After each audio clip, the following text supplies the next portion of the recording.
আসসালামু আলাইকুম বন্ধুরা, মাত্র 4 মিনিটে আমি এখন 200 খাম বানাবো। দেখেন আমি এখন যেই খামটা বানাইতেছি এটা হলো 8 নাম্বার সাইজের খাম।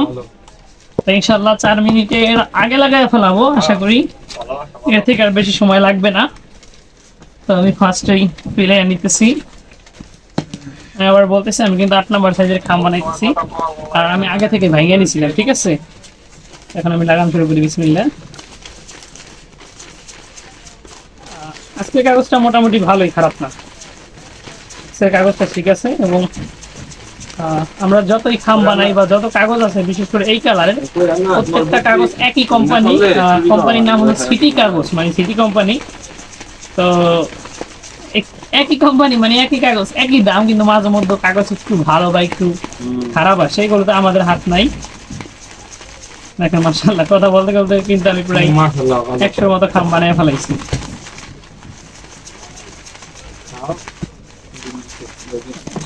শেষ, একটু অর্ধেক লাগানোর পর একটু চাপ দিয়ে দিই, চাপ দিয়ে দিলে কাগজটা কি ভালোভাবে আঠা লাগে আর কি। এটা অবশ্যই চাপ দিতে হবে, চাপ না দিলে পরবর্তী দেখা যায় উপরের খামগুলো তো আলগা থাকে, যখন এই যে আমি লাগাইতে থাকি আর উপরে কাগজগুলি হালকা লাড়াচাড়া করে তখন আঠাগুলি শুকাইয়া যায়, বুঝছেন। এই কারণে পরবর্তীতে চাপ দিলেও আঠা লাগবে না, এই কারণে আগে চাপ দিয়ে লাগাই নিতে হয়, তারপরে লাড়াচাড়া করলে আরো এখান থেকে আর ছড়বে না।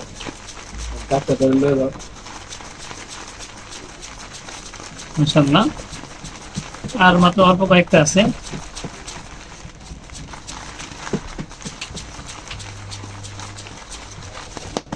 বাস আমার ধাপা লাগানো শেষ, এখন সেলে দিয়ে সুন্দর করে এটাকে ফিনিশিং করে দিতে হবে।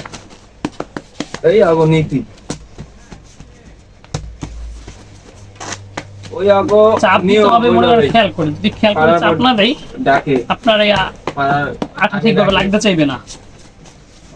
আঠা একটু কম হইলে অনেক সময় দেখা যায় আঠা হালকা শুকানো শুকানো একটা ভাব আসে পড়ে, তখন যদি একটু জোরে চাপ দিই তখন লাগা যাবে, আর যদি হালকা চাপ দিই তখন এই আঠাগুলো আর লাগবে না। আর এই পিলানোর সময় একটু খেয়াল করে পিলাইতে হয়, কারণ অনেক সময় দেখা যায় কোনা খানচিতে বা আশপাশ দিয়ে হালকা শুকিয়ে যাওয়া যায়, যখন মাল লাগাইতে লাগাইতে একটু সময় হয়ে যায়, এই কারণে আগে থেকেই খেয়াল করে আর কি করতে হয়।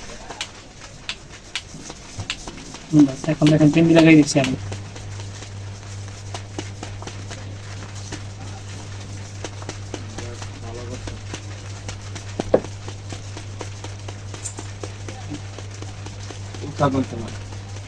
মাশাআল্লাহ ভালোই লাগতেছে কাজ করতে।